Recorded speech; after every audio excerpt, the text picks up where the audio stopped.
അല്ല, അത് പറഞ്ഞല്ലോ, അത് അവരുടെ ഉദ്ദേശം UDFിൻ്റെ വോട്ട് ഭിന്നിപ്പിച്ച് BJPയെ ജയിപ്പിക്കാൻ വേണ്ടി. അത് നടക്കില്ല. അവിടെ കഴിഞ്ഞ പ്രാവശ്യത്തേക്കാൾ കൂടുതൽ ഭൂരിപക്ഷത്തിന് അവിടെ UDF സ്ഥാനാർത്ഥി വിജയിക്കുക തന്നെ ചെയ്യും, ഒരു സംശയം വേണ്ടാക്കാൻ.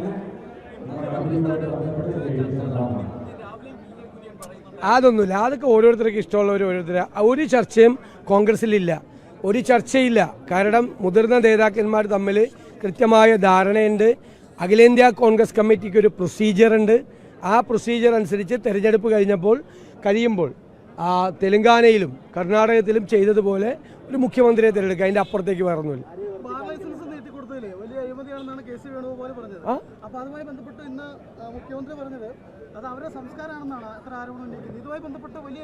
അല്ലല്ലോ, ഞാൻ ചോദിക്കട്ടെ, അവരുടെ പ്രകടന പത്രികയിൽ ശ്രീ പിണറായി വിജയൻ മുഖ്യമന്ത്രി ആയപ്പോഴുള്ള പ്രകടന പത്രികയിൽ എന്താ പറഞ്ഞത്? മദ്യത്തിൻ്റെ ലഭ്യത കുറയ്ക്കും എന്ന് ഉറപ്പ് പറഞ്ഞു. എന്നിട്ട് 29 ബാർ ഉണ്ടായിരുന്ന സ്ഥലത്ത് 1000 ബാറാക്കി കൊടുത്ത ആളാണ് പിണറായി വിജയൻ. ഞങ്ങളെ പഠിപ്പിക്കാൻ വരില്ലേ? അതാണ് ഞങ്ങൾക്ക് പറയാല്ലേ, ഞങ്ങളെ പഠിപ്പിക്കാൻ വരില്ലേ? പ്രകടന പത്രികയിൽ മദ്യത്തിൻ്റെ ലഭ്യത കുറയ്ക്കും എന്ന് പ്രകടന പത്രികയിൽ 2016 എഴുതി വെച്ചിട്ട് അധികാരത്തിൽ വന്നപ്പോൾ 29 ബാർ ഉണ്ടായിരുന്നത് 1000 ബാറാക്കിയ നേതാവാണ് പിണറായി വിജയൻ. മനസ്സിലായല്ലോ? അപ്പോൾ അദ്ദേഹം ഞങ്ങളെക്കുറിച്ച് മദ്യനയത്തെക്കുറിച്ച് പഠിപ്പിക്കാൻ വരണ്ട.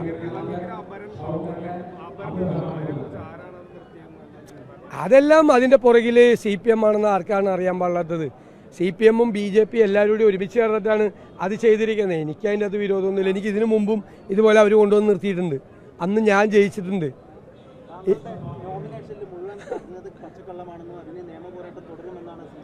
അപ്പോൾ ഞാൻ പറഞ്ഞേക്കണ അവർ പറഞ്ഞിരിക്കുന്ന ആരോപണം എന്തൊക്കെയാ? ഒന്ന്, ഞാൻ അഭിഭാഷകനാണ്, എൻ്റെ വരുമാനം അതിൻ്റെ അത് രേഖപ്പെടുത്തിയിട്ടില്ല. ഞാൻ 25 വർഷമായി പ്രാക്ടീസ് ചെയ്തിട്ട് പിന്നെ എങ്ങനെയാണ് ഞാൻ വരുമാനം രേഖപ്പെടുത്തുന്നത്? എന്തൊരു വിഡ്ഢിത്തം നിറഞ്ഞ ഒബ്ജക്ഷനാണ്. കേൾക്ക്. 1. 2, ഞാൻ എൻ്റെ വണ്ടിക്ക് ഫൈൻ അടിച്ചു, അത് ഞാൻ അടച്ചിട്ടില്ല. എൻ്റെ വണ്ടിക്ക് ഒരു ബാധ്യതയില്ലെന്ന് ടൂറിസം ഡയറക്ടറാണ് എൻ്റെ ഓണർ. അദ്ദേഹം എനിക്ക് NOC തന്നിട്ടുണ്ട്. NOC ഞാൻ ഹാജരാക്കിയിട്ടുണ്ട്. 2022 എനിക്ക് പുതിയ വണ്ടി തന്നത്. പഴയ വണ്ടി എന്നിട്ട് ടൂറിസം ഏറ്റെടുത്തു. ആ പഴയ വണ്ടി ടൂറിസത്തിൻ്റെ ഇരിക്കുമ്പോൾ 2023 ആ വണ്ടിക്ക് ഫൈൻ അടിച്ചതിന് ഞാൻ എന്തിനാണ് ഫൈൻ കൊടുക്കണത്? അതാണ് അബദ്ധമാണ് ഇവർ പറഞ്ഞിരിക്കുന്ന പരാതി. അത് അതുപോലെ തന്നെ തള്ളിക്കളഞ്ഞത്. പിന്നെ സ്വർണത്തിൻ്റെ വില ഞാൻ കാണിച്ചില്ല എന്ന്. ഞാൻ സ്വർണ്ണം എത്ര പവനുണ്ടെന്ന് കാണിച്ചിട്ടുണ്ട്. സ്വർണത്തിൻ്റെ പർച്ചേസ് വാല്യൂം കൊടുത്തിട്ടുണ്ട്. അഡീഷണൽ അഫിഡവിറ്റ് കൊടുത്ത് സ്വർണത്തിൻ്റെ മാർക്കറ്റ് വാല്യൂം കാണിച്ചിട്ടുണ്ട്. അതായത് നോമിനേഷൻ പേപ്പറിൽ എത്ര വർഷമായി നോമിനേഷൻ കൊടുക്കുന്നത്? അതായത് മൂവബിൾ പ്രോപ്പർട്ടി, ഇമ്മൂവബിൾ പ്രോപ്പർട്ടി രണ്ടാണ്. ഇമ്മൂവബിൾ പ്രോപ്പർട്ടി എന്ന് വെച്ചാൽ സ്ഥലവും കെട്ടിടമാണ്. അതിൻ്റെ മാർക്കറ്റ് വാല്യൂ കാണിക്കണം. മൂവബിൾ പ്രോപ്പർട്ടിയുടെ മാർക്കറ്റ് വാല്യൂ ചോദിച്ചിട്ടില്ല. അതുകൊണ്ട് അത് വാങ്ങിച്ചപ്പോഴുള്ള പർച്ചേസ് വാല്യൂവും അത് ഇപ്പോഴത്തെ മാർക്കറ്റ് വാല്യൂ രണ്ടും കൊടുത്തിട്ടുണ്ട്. പിന്നെ എന്താ ഒളിച്ചു വെച്ചിരിക്കുന്നത്? രണ്ടും കൊടുത്തിട്ടുണ്ട്.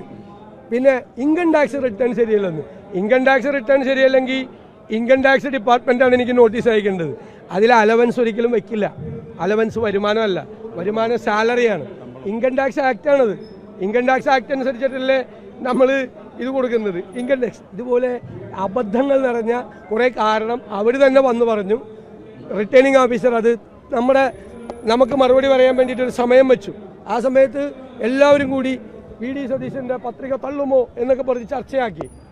അത് നമ്മൾ മറുപടി കൊടുത്തപ്പോൾ അപ്പം തന്നെ ആ നോമിനേഷൻ സ്വീകരിച്ചു. അതിൻ്റെ അകത്ത് നിങ്ങൾ ചോദിക്കും, ഈ 4 കാര്യത്തിൽ എന്തെങ്കിലും കാര്യത്തിന് ഒരു അടിസ്ഥാനമുണ്ടോ? എല്ലാത്തിൻ്റെയും ഡോക്യുമെൻ്റ് ഉള്ളതല്ലേ. ഏത് കാര്യത്തിലാണ് ഞാൻ എത്രാമത്തെ പ്രാവശ്യം നോമിനേഷൻ കൊടുക്കുന്നത്?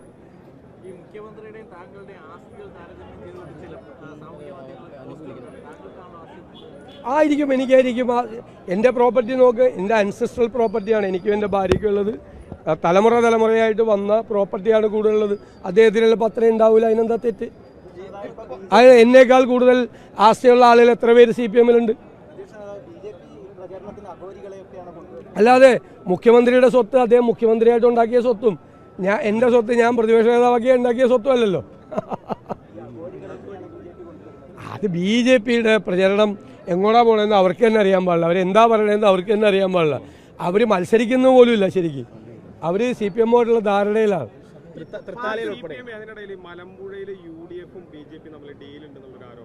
ആര് പറഞ്ഞു? അതൊക്കെ വെറുതെ മറ്റതും മറച്ചു വയ്ക്കാൻ വേണ്ടി പറയുന്നതല്ലേ. നിങ്ങളൊരു കാര്യം മനസ്സിലാക്കേണ്ടത് BJP കേരളത്തിലെ കോൺഗ്രസിനെ അധികാരത്തിൽ വരാതിരിക്കാൻ വേണ്ടി അവർ ശ്രമിക്കുകയാണ്. കോൺഗ്രസ് അധികാരത്തിൽ വരരുതെന്നാണ് അവരുടെ ആഗ്രഹം. കോൺഗ്രസിന് ഇന്ത്യയിൽ ഒരു സംസ്ഥാനം കൂടി അധികാരത്തിൽ ഉണ്ടാകരുത് എന്നാണ് അവരുടെ ലക്ഷ്യം. അതുകൊണ്ടാണ് അവർ CPM-ഉമായിട്ട് ധാരണ ഉണ്ടാക്കിയിരിക്കുന്നത്. എല്ലാ കാര്യത്തിലും ധാരണയല്ലേ. ഈ തൃത്താലയിൽ ഉൾപ്പെടെ തുറന്ന വികസന സംവാദത്തിന് വെല്ലുവിളിക്കുകയാണ് ശ്രീ MP രാജേഷ്. ഞങ്ങളെല്ലാവരും തയ്യാറാണ് വികസന കാര്യങ്ങളിൽ. മുതിർന്ന നേതാക്കളുമായിട്ട് അതല്ല, ഞങ്ങൾ തയ്യാറാണല്ലോ. ഞാൻ മുഖ്യമന്ത്രിയായിട്ട് തയ്യാറാണെന്ന് ഞാൻ പറഞ്ഞല്ലോ. ഉദാഹരണം 1,10,000 കോടി രൂപ കിഫ്ബി ചെലവഴിച്ചെന്ന് പറഞ്ഞ് കള്ളപ്രചരണോ? 38,666 കോടിയെ ചെലവാക്കിയിട്ടുള്ളൂ. അത് തന്നെ ബജറ്റിലെ പൈസയാണ്. ബജറ്റിൽ സാധാരണ എല്ലാ വർഷവും പല വർഷങ്ങളായി 4-5 വർഷമായി ചെലവാക്കേണ്ട പൈസ എല്ലാം കൂടി എടുത്തിട്ട് ചെലവാക്കി. പാർട്ടി വിട്ടവര് വർഗ ശത്രുക്കളാണ്, വഞ്ചകരാണെന്നാണ് ഇന്നും പിണറായി പറഞ്ഞിരിക്കുന്നത്. അങ്ങനെയാണെങ്കിൽ PK ശശി അതിൽ പെടുന്നതല്ലേ? അപ്പൊ അതിനുള്ള മറുപടി അല്ല, അതിൻ്റെ ഉള്ള മറുപടി എന്ന് വെച്ച് കഴിഞ്ഞാൽ പാർട്ടി വിട്ടവരെയും പാർട്ടിയിൽ ചോദ്യം ചെയ്യുന്നവരെയും വർഗവഞ്ചകരെന്നും കുലംകുത്തി എന്ന് പറയുകയും അവരെ 52 വെട്ടുവെട്ടി കൊല്ലുകയും ചെയ്യുന്ന പാർട്ടിയാണ് CPM. മനസ്സിലായില്ലേ?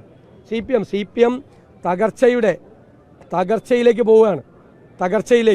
ഇത്രമാത്രം CPM നേതാക്കന്മാരും പ്രവർത്തകരും ഒരുമിച്ച് പാർട്ടി വിട്ട ഒരു കാലം കേരളത്തിലുണ്ടായിട്ടില്ല.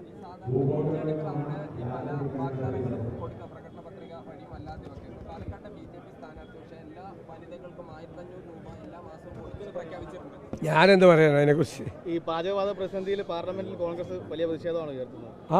തീർച്ചയായിട്ടും പാചകവാതക ലഭ്യത ഉറപ്പുവരുത്തിയതാണ് കേന്ദ്ര ഗവൺമെൻറ്. അത് തരാതായപ്പോഴാണ് ചെയ്യുന്നത്. അതുപോലെ നിങ്ങൾ വിചാരിക്കുക, ഈ ഞങ്ങൾ ഉന്നയിച്ച ആരോപണം ഇപ്പോൾ ശരിയായില്ലേ?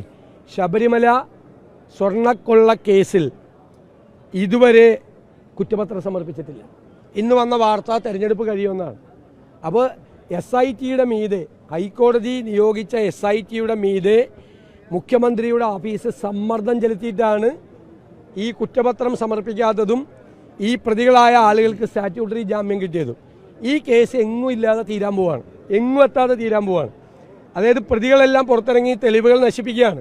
അപ്പോൾ ശബരിമല അയ്യപ്പൻ്റെ സ്വർണം കൊള്ള ചെയ്ത കേസിലെ പ്രതികൾ ഇപ്പോഴും പാർട്ടി നേതാക്കന്മാരാണ്.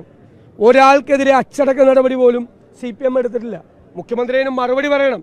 അയ്യപ്പൻ്റെ സ്വർണം കൊള്ള ചെയ്ത CPM നേതാക്കൾക്കെതിരായി ആ പാർട്ടി ഒരു അച്ചടക്ക നടപടി പോലും എടുത്തിട്ടില്ല. മാത്രമല്ല, ഗവൺമെൻറ് അവർക്ക് കുടപിടിച്ചു കൊടുക്കുകയാണ്. അയ്യപ്പൻ്റെ സ്വർണം കെട്ടവരെ സംരക്ഷിക്കുകയാണ് പിണറായി വിജയൻ. നിങ്ങളുടെ നിക്ഷേപങ്ങൾക്ക് UGS ഗ്രൂപ്പ് നൽകുന്നു അതിവേഗ വളർച്ച. UGS ഗ്രൂപ്പ്, സ്വപ്നങ്ങൾക്ക് വിശ്വാസത്തിന്റെ കയ്യൊപ്പ്.